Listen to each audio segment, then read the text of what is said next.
So hi guys, welcome back to my YouTube channel CA learners. तो आज की video है फाउंडेशन के स्टूडेंट्स के लिए। तो आज की वीडियो में मैं आपको बताने वाली हूँ सब्जेक्ट वाइज स्ट्रेटेजी, मतलब हर सब्जेक्ट में, चारों सब्जेक्ट में आपकी स्ट्रेटेजी क्या रहनी चाहिए, कैसे आपको प्लानिंग करनी है, क्या पढ़ना है, कहाँ से पढ़ना है, कहाँ से क्वेश्चन आते हैं एग्जाम में ज़्यादा, ये सब कुछ जो है इस वीडियो में आपको पता चल जाएगा। सबसे पहले स्टार्ट करते हैं बिना टाइम वेस्ट किए अकाउंट्स के साथ। तो अकाउंट्स में मैं बस इतना बोलना चाहूँगी कि अकाउंट्स में अगर आपने लिटरली सिर्फ और सिर्फ आईसीआई मेट कर ली है, मतलब हमारी जो आईसीआई की मॉड्यूल है ना, सिर्फ और सिर्फ अगर आप वो कर रहे हो, उसके अलावा आपने कुछ भी नहीं करा है, तो भी आप बहुत अच्छे नंबर ला सकते हो। लिटरली मेरे एग्जाम में 88 नंबर आए थे और मैंने सिर्फ और सिर्फ आईसीआई मेट करी थी, उसके अलावा कुछ भी नहीं करा था। अब मैं आपको बताती हूँ कि इसमें कहाँ से कैसे क्वेश्चंस आते हैं। सबसे पहले तो देखो, हमारी गलती क्या हो जाती है कि हम आईसीआई मॉड्यूल कर जाते हैं, पर जैसे ही एग्जाम में कोई क्वेश्चन आता है उसमें वो एक आध पॉइंट लाइक पूरा क्वेश्चन एज इट इज है, लेकिन उन्होंने एक आध पॉइंट अगर ऐड कर दिया एक्स्ट्रा, जिसकी वजह से क्वेश्चन थोड़ा सा चेंज हो जाएगा। तो हमने तो बहुत सारे बच्चों ने चीज़ें रट ली होती है कि यहाँ पर है तो ये डेबिट आएगा, ये यहाँ पे क्रेडिट आएगा, ये क्रेडिट साइड में जाएगा, ये इसको ऐसे लिखना है, यहाँ पर ऐसी एंट्री पास होगी।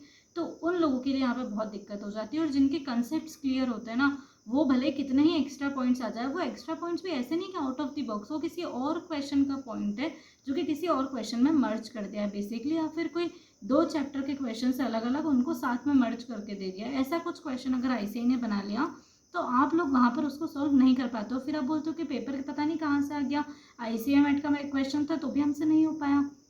तो इसमें आपको क्या करना है कि अगर आपकी अच्छे से कंसेप्ट पर कमांड होगी ना, तो आपके लिए बहुत इजी हो जाएगा। तो आपको पता कैसे चलता है कि हमारी कंसेप्ट पर कमांड है या फिर नहीं है?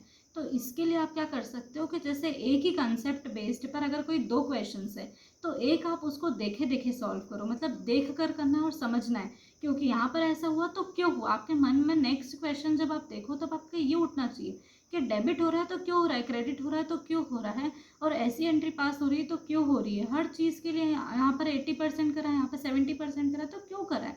तो जब आप क्यों करना शुरू करोगे ना खुद से, तब आपके अपने आप बहुत सारे डाउट्स जो है वो क्लियर होंगे।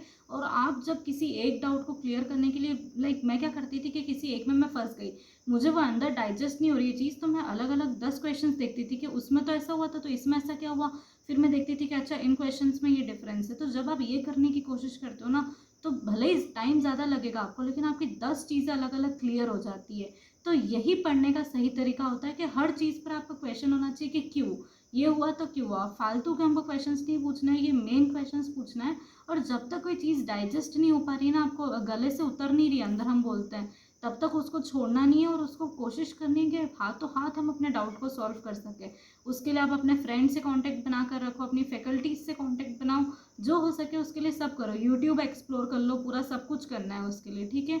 नेक्स्ट चीज़ और लास्ट चीज़ जो मैं अकाउंट्स के लिए बताना चाहती हूँ कि जो लोग अकाउंट्स में ऑडिट वाली स्ट्रेटेजी अपनाते हैं ना, कि वो देख कर लेते हैं कि ठीक है ये तो देख लिया, ये तो ईजी है, इसमें सॉल्व करने जैसा कुछ भी नहीं है, वो लोग गलत कर रहे हैं। मैं ये नहीं बोल रही हूँ कि पूरा फॉर्मेट के साथ लिखो करो, ये सब नहीं है, बट आप जब तक चीज़ों को लिख कर नहीं करोगे ना, आपसे नहीं बनने वाला अकाउंट्स के क्वेश्चन। फिर एग्जाम में दिक्कत होगी, वहाँ पर फिर समझ नहीं आता है, कॉन्फिडेंस नहीं आता है। तो आपको क्या करना है, एक बार जो है बुक को देखकर सॉल्व करनी है और एक बार बिना देखे लाई सिर्फ आंसर्स पे कुछ रख लो और सिर्फ क्वेश्चंस देख देख के करो कि आपसे बन रहे हैं कि नहीं बन रहे और कहाँ पर नहीं बन रहे। और अकाउंट्स के लिए एक प्रो टिप दूँ आपको, अकाउंट्स में जो भी क्वेश्चंस आपको टफ लग रहे हैं ना, आपको लग रहा है कि यार ये एक बार में नहीं बन रहे, उन क्वेश्चंस को मार्क करके रख लो। मैं हर वीडियो में बोलती हूँ कि वो क्वेश्चंस एग्जाम में देखने को आपको ज़रूर मिलेंगे, वही क्वेश्चंस एग्जाम में आएंगे जो कि यहाँ पर आपको थोड़े से टफ लगते हैं, ठीक है। नेक्स्ट हम बात करते हैं कि लॉ क्या कैसे क्या पढ़ना है। तो लॉ के लिए तो मैं बस इतना बोलूँगी कि लॉ में बहुत सारे बच्चों की ग्रिप नहीं रहती है। पर्सनली मेरी भी ग्रिप बिल्कुल भी नहीं थी लॉ में। तो हमारे जैसे लोगों के लिए उन्होंने फाउंडेशन में लॉ के साथ इंग्लिश को भी रखा है, यानी कि आपके ऊपर एकदम बहुत ज़्यादा बर्डन नहीं आ सके, ठीक है। तो इंग्लिश पर अपनी कमांड बना लो, एटलीस्ट इंग्लिश बहुत ईजी है, मतलब आप अपनी ओन लैंग्वेज लिख सकते हो, आपको और क्या चाहिए। तो इंग्लिश पर बहुत अच्छे से अपनी कमांड बना लो, तो 40 में से 30 to 35 नंबर तक तो आप यहाँ पर ही ले आओगे। और बचे हुए नंबर आपको कैसे स्कोर करने हैं, अगर इंडियन कॉन्ट्रैक्ट इतना अच्छा नहीं लगता, मुझे भी नहीं लगता था क्योंकि, तो बचे हुए जितनी भी चीज़ें वो कर लो। इंडियन कॉन्ट्रैक्ट टेट का वेटेज अच्छा होता है पर 15 से 20 नंबर का होता है, उससे ज़्यादा नहीं होता। तो अगर आप बाकी चीज़ों पर भी अपनी कमांड बना लोगे ना, तो एग्जाम्शन 60 अबव नंबर इससे भी आपके ला सकते हो आप। उसके बाद मैं लॉ के लिए बोलूँगी कि अगर आपकी प्रिपरेशन नहीं है तो लॉ में आपको लेक्चर्स देखने की या लेने की ज़रूरत नहीं है। पर्सनली मेरा ऐसा मानना है कि लॉ अगर आप पढ़ोगे ना तो लैंग्वेज बहुत ईजी है। मॉड्यूल की आईसीआई मॉड्यूल की लैंग्वेज इतनी टफ नहीं है, आपको आसानी से चीज़ें समझ आ जाएगी। और अगर आप खुद पढ़ोगे तो इससे बेनिफिट क्या होगा कि आपको एक एक लाइन जो है वो पता पड़ेगी कि अच्छा यहाँ पर ये लिखा था। और जो बीच बीच में एग्जाम्पल्स होते हैं ना 2-3 लाइन के, मैं बहुत बार बोल चुकी हूँ पर मैं वापस रिपीट करूँगी क्योंकि बहुत इंपॉर्टेंट है कि जो बीच में आपको एग्जाम्पल्स मिलते हैं ना 2-3 लाइन के, वो ना एग्जाम्पल्स पे आपका ध्यान अच्छे से जाएगा अगर आप खुद पढ़ोगे तो। और वही एग्जाम्पल्स लाइक एग्ज़ाम में केस स्टडीज़ के फॉर्म में पूछे जाते हैं। तो वो आपसे कब बनेंगे? जब आप खुद मॉड्यूल को पढ़ोगे। आप कितने ही लेक्चर देख लो, कुछ भी कर लो, बट अल्टीमेटली जो काम है वो पढ़ने से, खुद के लाइक रीडिंग से ही बनने वाला है। ठीक है, तो आपको खुद पढ़ना है और समझ नहीं आ रहा है तो फिर हमारे पास लेक्चर्स है यूट्यूब पे, मैराथन वगैरह, फिर आप देख लो। पर एक बार ट्राई ज़रूर करो खुद से पढ़ने का। ठीक है, उसके बाद फिर एक बार क्वेश्चन सॉल्व करके ज़रूर देखना कि आपने जो पढ़ा है उन लाइक उससे अगर क्वेश्चन आ रहे हैं तो आपसे बन रहे हैं कि नहीं बन रहे। तो जो टॉपिक पढ़ो, जो चैप्टर पढ़ो उसके साथ साथ में क्वेश्चन सॉल्व करते रहना। अब बात आती है हमारा फेवरेट सब्जेक्ट जो भी है, बहुत सारे लोगों का एकदम लीस्ट फेवरेट सब्जेक्ट मैथ्स की, कि मैथ्स में कैसे क्या करना है। बहुत सारे लोग बोलते हैं हमसे मैथ्स नहीं बन पाता। तो मैथ्स के लिए मैं आपको बोलना चाहूँगी कि सिर्फ मॉड्यूल मैथ्स के लिए अगर मैं बोलूँ तो सफिशिएंट बिल्कुल भी नहीं है। मॉड्यूल में बहुत ही लिमिटेड क्वेश्चंस है जिनसे आपका लाइक प्रैक्टिस नहीं हो पाएगी। तो प्रैक्टिस के लिए आपको और कोई एडिशनल बुक रेफ़र करनी चाहिए। अब आप कौन सी करना चाहते हो वो आपके ऊपर है। आप अपने फ्रेंड्स वगैरह से पूछकर सजेशन ले सकते हो, क्योंकि मैंने जिनकी ली थी उन्होंने अब पढ़ाना बंद कर दिया, तो मैं अब उनका सजेस्ट आपको नहीं कर पाऊँगी अच्छे से।